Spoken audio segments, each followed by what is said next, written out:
Alrighty, yo, what is going on, everybody? It's your boy, Mr. DDG94, back with another reaction video. Today, we finna react to 10 WWE wrestlers who destroyed their careers with one mistake. Ooh, off rip. Who I could think of off rip? Made one mistake and ruined their entire career off rip. And that's kind of tough.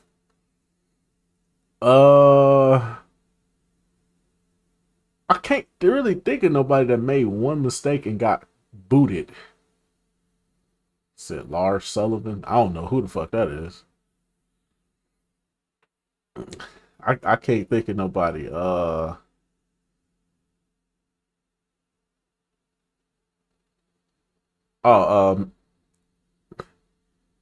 nah, I won't say that person because he was still in the business for a little bit before they gave him the boot.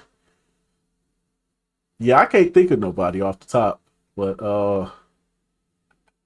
yeah, without further ado, let's get right into it. One, two, is this on? WWE is the big time for every wrestler, but some can throw it all away due to bad behavior or one key mistake. July 9th, 2001 will go down as the worst day of my entire life. Oh yeah, I forgot about the company because of this. Yeah, he got blackballed from a few places. Yeah, wouldn't touch him. Yeah.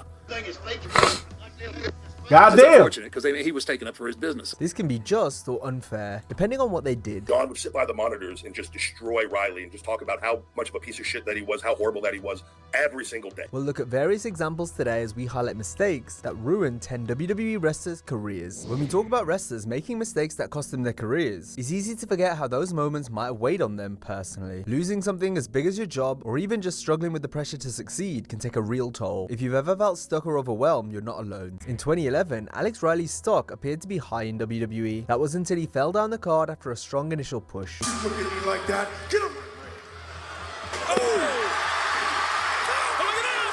This might seem normal since it happens all the time in WWE, but in Riley's case, there was a more sinister reason at play. Riley had befriended John Cena, and they would often drink large amounts together on Cena's tour bus. But after this got too much for Riley, Cena took offense. It's something Riley's friends in WWE, Ryback and the former Tyler Rex, have spoken about. So Alex didn't want to drink anymore with John. And it said, I can't be doing this, I'm missing workouts. And there was heavy drinking. There was more than drinking that either happened or was asked to happen, and Alex declined. Riley's like, I just need a break, dude. And Cena looked at him like that, and that was the end of Riley, dude. After that, he was buried. Like, you lost everything from that day forward. The drinking stuff seems to only be the tip of the iceberg when it comes to Cena and Riley's fallout. Damn, John! Riley has never really gone into detail as to what happened. Damn, John, all just because he didn't want to drink, but you know what? The man don't want to drink like that. Goddamn. John, how much beers was John drinking? Because, hey, if we got to blame somebody for John drinking problem, we got to blame Ric Flair for that. And that nigga Ric Flair turned John out. that man Ric Flair turned John Cena into an alcoholic. God damn it.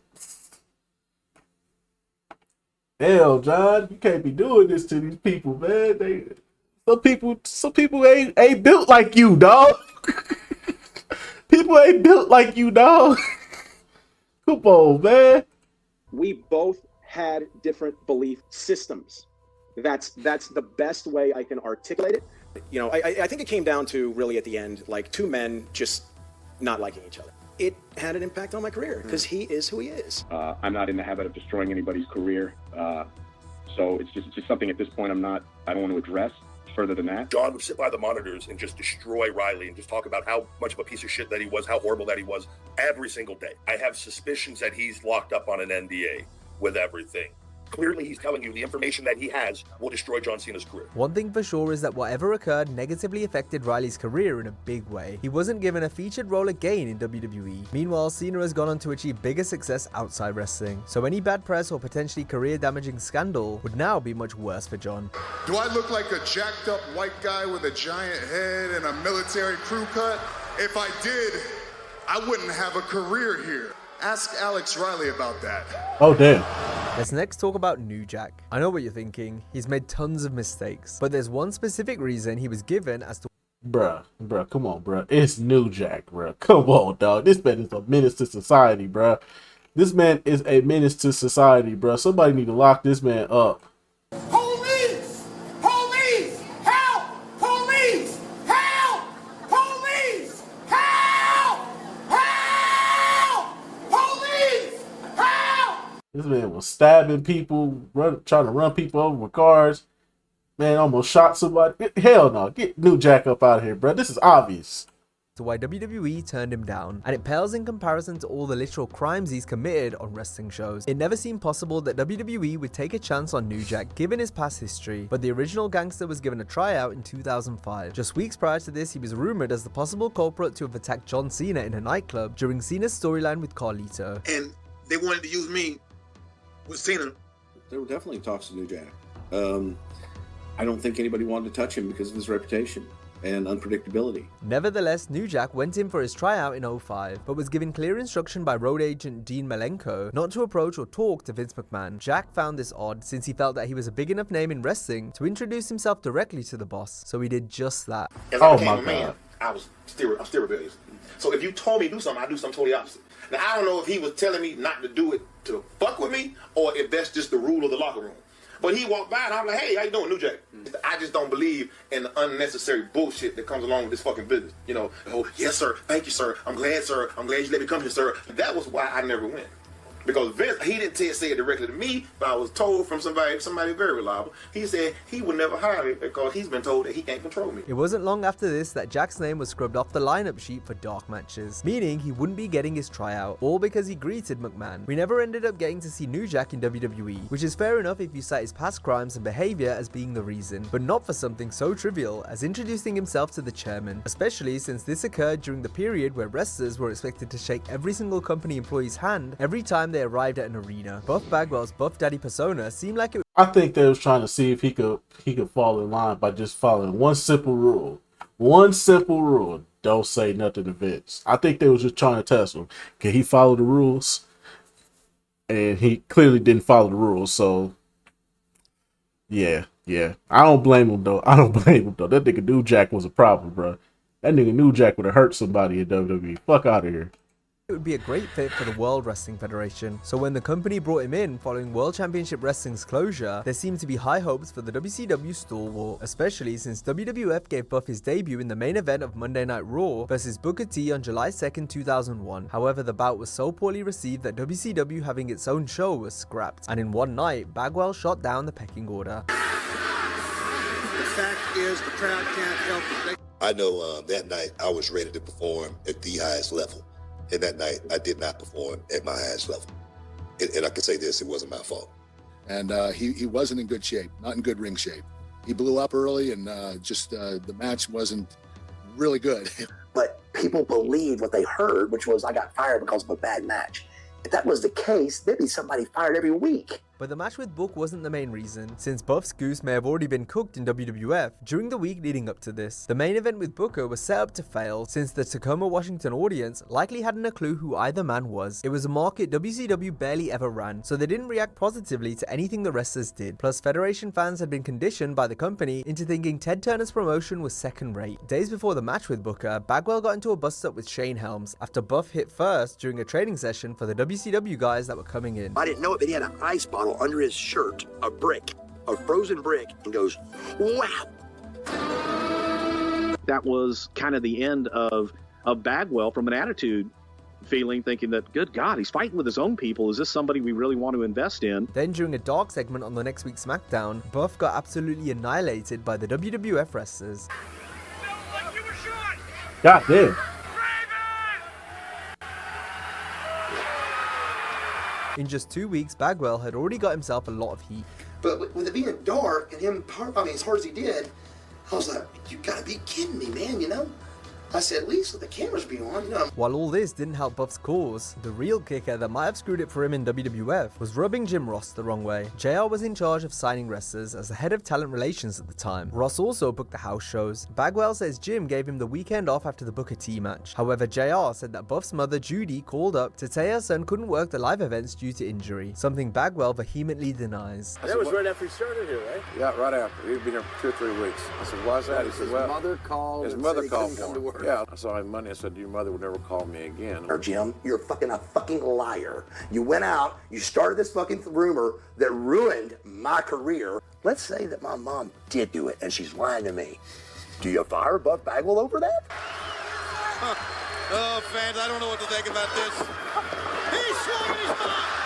Bagwell showed up for TV the next Monday in his hometown of Atlanta, only to be fired. He's never returned to WWE in any capacity since. Mark's own personal habits and the way he conducted himself was what let the air out of his sails. There's absolutely nothing I did that I feel like I did wrong, except for a bad match with Booker T. July 9th, 2001 will go down as the worst day of my entire life. That was the beginning of a 20-year addiction. With his Shrek-like appearance, oversized features, and a unique all-round look, Lars Sullivan was a throwback to a long-forgotten era of wrestler. With so many polished and clean-looking superstars on the roster, Lars stood out like the freak he was pushed as. Freak show, freak show.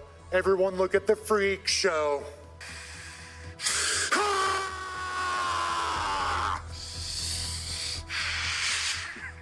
Oh my goodness, Lars Sullivan! Planning angle! This push meant Sullivan was about to be programmed in a feud with John Cena in early 2019, but when Lars missed shows due to an anxiety attack, it raised concern. Sullivan was already worried about his past behavior coming to light. We're not talking about his background in adult films, because that doesn't compare to the horrid stuff Lars posted on a bodybuilding forum between 2007 and 2013. Sullivan published a repeated slew of offensive and discriminatory posts, some of which were directed at WWE talent. He was fined $100,000 and sent to complete sensitivity training by the company as a result. The Freak, as he was known, suffered a knee injury during this time, which kept him out of action indefinitely. A year and a half went by before Lars returned to TV, where he stuck around for about a month before disappearing again, until finally departing in January 2021, citing his existing anxiety issues as the reason. However, Sullivan's career was never going to be the same after his previous posts were uncovered. Lars only made it worse during his time off in 2020 by sending inappropriate messages to a fitness coach on Instagram. There was also a slur-filled, threatening voicemail he left the owner of a spa in 2024. It's fair to say the Freak wasn't just a nickname for Lars Sullivan. Another odd-looking wrestler that destroyed their career is Jackson Ryker. Ryker gave off the aura of someone that has a cup of coffee in WWE before being gone before you even realize he was there. This is almost what ended up happening. Sure, he wasn't a good wrestler, but we wouldn't be talking about Ryker, nor would you even know or remember his name, if he hadn't ruined his career the way he did. Ryker was called up to WWE TV in 2020 as part of the Forgotten Sons stable. They didn't get to do much before Ryker effectively ruined any chance they had of establishing themselves, as they were quickly taken off TV. This was due to Ryker's tweet supporting Donald Trump during the pandemic. The post faced major backlash, including from numerous WWE. I still don't get this one. I still don't get this one.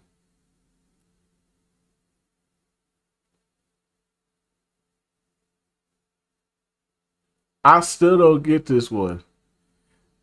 He just said, I fucks with Trump. That's all he said. I still don't see what he did wrong. The man said, I fucks with Trump. He didn't say fuck Black Lives Matter. He didn't say fuck free. He didn't say fuck all this other shit. See, man, this that bullshit, man, I be talking about.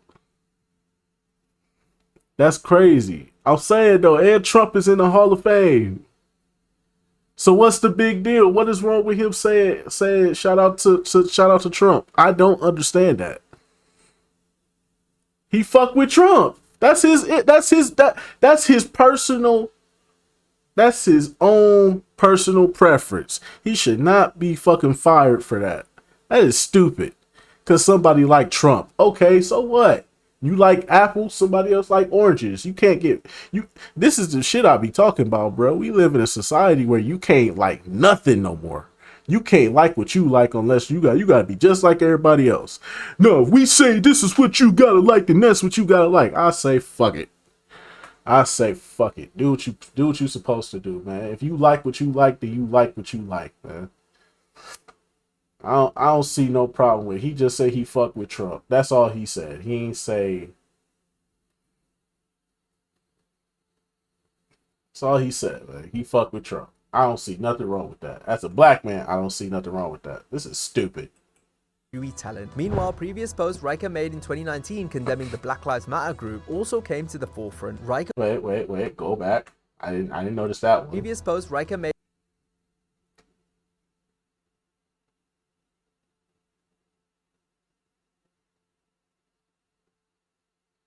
Oh, okay. Well, I think I could take it all back now, because now this one came out to the forefront. What the hell? I didn't see this one. I thought I was just focused on the Trump one. That one confused me. I ain't see this one. Hold on. Hold up. Wait a minute. Hold up. Hold up. Hold up. Hold up. Hold on, dude. What the fuck? That's racist. That's racist. That's racist. That's racist.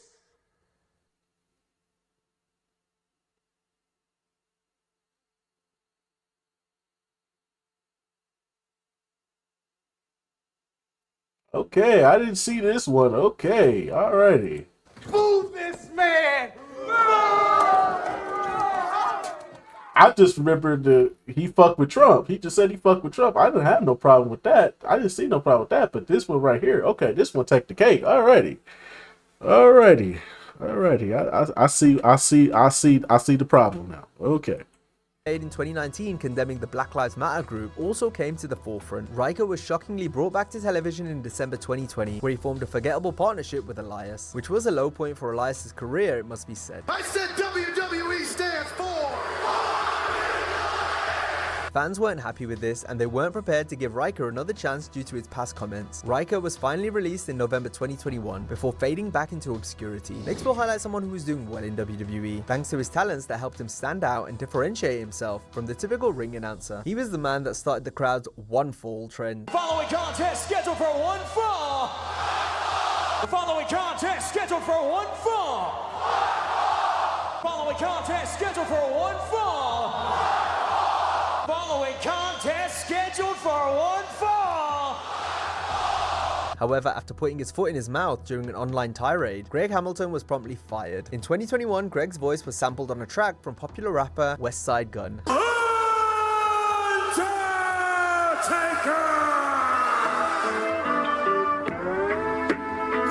Hamilton took major issue with this and threatened to use WWE's lawyers to sue Gunn. While Hamilton may not have been happy with the situation, this wasn't the right way to go about it, as he tried to exercise power he absolutely didn't have. And the WWE obviously weren't pleased with Greg spouting his mouth in this manner. Just 2 days after his original post going off on West Side Gun, Hamilton was released from his contract. Historically, WWE viewed ring announcers as expendable and easily replaceable, so if you give them a reason to get rid of you like Greg did, you're in trouble. Hamilton made a pathetic, tone-deaf attempt to get his job back in 2023 by seemingly paying tribute to the recently passed Bray Wyatt. Greg, however, made the post about himself, going as far to tag Triple H in a desperate plea to be rehired. If you search up Wrestling is Fake, D. David Schultz slapping a reporter is probably the most famous clip you'll come across. Almost 7 foot tall, 280-pound lunatic. Oh, I see the standard question. You know? Standard question. I think this is fake. You think it's fake? That's what you get. Nah, that's justified. Nah, that's justified. You don't never tell no wrestler, you don't never tell no WWE wrestler that their job is fake. You don't never, that's the most disrespectful shit you can say. Didn't Undertaker beat somebody up for saying that shit? Nah, that's justified. That's completely justified.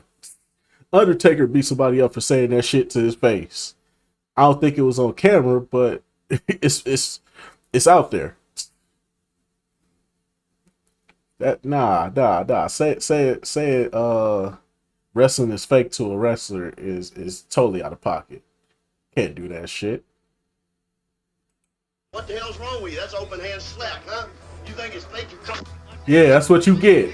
Watch your goddamn mouth. Something that should have made Schultz a hero in the wrestling industry, especially since he was on the ascent at the time with an almost Steve Austin-like charisma. Right here, baby. I am there. I am on the cover. I have made it. I am #1. Nobody's there but me. You know what I'm saying?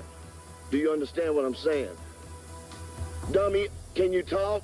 Now you, Hulk Hogan, you belong in San Francisco. What's wrong with you, Gene? I'm telling you like it is. Whoa! You stupid idiot! That is a foolish thing to do! Hey, wait a minute. Okay, all right, just cool it. All right. But the slap ended up costing Dr. D his career. Vince McMahon was behind the camera during the slap and had originally told Schultz to rough up the reporter for disrespecting the wrestling business. But once a lawsuit was filed over the incident, Vince shifted the blame onto David. Oh, that's fucked up. I wish somebody would reject that guy. Shook thought he would get brownie points. Everywhere did it. Vince wanted me to take complete. He said I did it on my own. He didn't give me no direction to do it. Didn't say anything. I said, no, I'm not going to perjure myself and say, lie to, on the deposition. Now that's fucked up. See, this is why Vince. See. This is why Vince. Come on, dog. Come on now, dog. Come on, man. See, this is why Vince. This is why Vince is gone. This is why Vince is gone for all his past transgressions. He is suffering now from all his past transgressions. You can't do shit like that. Come on now, dog. You can't do shit like that. I'm gonna tell the truth. McMahon said he'd send Schultz to Japan for around 8 months until the heat cooled off. Then a feud with Hulk Hogan was promised for Schultz when he came back to the US. This never happened, and Hogan ended up working with Mr. T ahead of his first WrestleMania. Schultz was fired after WWF officials were afraid he was going to beat up T, since Dr. D wasn't happy a celebrity was coming to take a spot that should have been his. I gave my whole career up because of these people. David was ultimately forced out of wrestling altogether by the late 80s, so he retired and then became a successful bounty hunter. Yeah, he got blackballed from a few places. I think. Yeah, wouldn't touch him. Yeah, because it's unfortunate because he was taken up for his business. Well, not only that, I mean, what great publicity. Yeah. They called me back and said nobody wants to sign a contract with you. You're too mean. You're too bad. Everybody I called, they didn't want to talk to me as the promoters because of Vince. You got any questions on Main Street security? I didn't think so. Nails was another wrestler whose career was done for after getting on the wrong side of Vince. Nails barely did anything of note in his career until a meeting with McMahon went south. This was because Nails believed he'd been stiffed on pay after working a program with Big Boss Man. The altercation saw Nails scream at the boss for 15 minutes before knocking Vince out of his seat and choking the daylights out of him. I shrieking like almost like an hysterical woman. And then you heard a big bang and then kind of a gurgling sound. You have to stand up for yourself. I mean, you're not a man if you let some other person step on you and treat you like a bug. Nails was fired after the incident but sued the World Wrestling Federation for wrongful termination, while also claiming to have been violated by Vince. So then Nails went to a phone booth and called the police and said Vince McMahon grabbed his crotch so he wouldn't get arrested. Nails testified against McMahon during the steroid trial in 1994, but did more to help the chairman's case than hurt it. At the end, she was like, do you have any animosity towards Vince McMahon? And he goes, no. And she just goes, he doesn't know what the word animosity means. And then she goes, do you hate Vince McMahon? He goes, yes. Nails briefly worked for WCW after leaving WWF, but wasn't deemed good enough to make more than one appearance on screen, and thus he was never seen in a major US promotion again. The flamboyant persona of the Velveteen Dream had been making waves in NXT until April of 2020, where he was accused of sending lewd and explicit images to someone underage, as well as further allegations of grooming, all of which Dream, real name Patrick Clark, denied. The WWE investigated the claims, but they found no evidence of wrongdoing. We looked into it, didn't find anything there. In the manner that what we were looking for, and we moved on. This led to much backlash from fans who believed Clark should have been fired. Clark was taken off television in December 2020 before being released 5 months later. He continued to deny all accusations, but didn't publicly speak on the matter until 3 years later, including during an interview with Chris Van Vliet. She had a phone conversation over Instagram. At no point in time did I ever type anything or say anything that should have or could have been misconstrued as an advance of any type. This has been looked at by my former company, WWE. This has been looked at, I'm sure, by police. Josh says, I would like to say that Patrick was never directly sexual to me. Clark stated that images of Tex were doctored and the explicit photos were not of him. Patrick also stated that while he had interacted with a 16-year-old male named Josh, who was trying to break into the business, the conversation was strictly about wrestling. In 2024, fans were surprised to see Odyssey Jones align with Kofi Kingston and Xavier Woods of the New Day. Odyssey had been inactive on WWE programming for an entire year, despite being previously drafted to Raw from NXT without ever having debuted on the Red brand. 400 pounds flying around. There's no way. You gotta be kidding me. The plan was for Jones, Xavier, and Kofi to move forward as a trio after turning heel on Big E. But 3 months before this was penciled in to happen, Odyssey was abruptly removed from television just 3 weeks after his initial return. This was due to domestic violence accusations that were made against him. Over the years, the WWE has come to adopt a zero-tolerance policy on such matters, especially when it comes to someone lower down on the totem pole like Jones. As of now, nothing more has come out regarding the incident other than the news that no arrest was made, nor were any charges filed. Either way, it's unlikely we'll see Odyssey back anytime soon. Now, if you enjoyed this video, be sure to check out a similar video of 10 ruthless WWE receipts you didn't. Alrighty, man. Well, some of these fucked up, some of these are justified. It is what it is. But anyways, though, let's just go about do it for this one. I will see you all in the next video. Till then, peace out.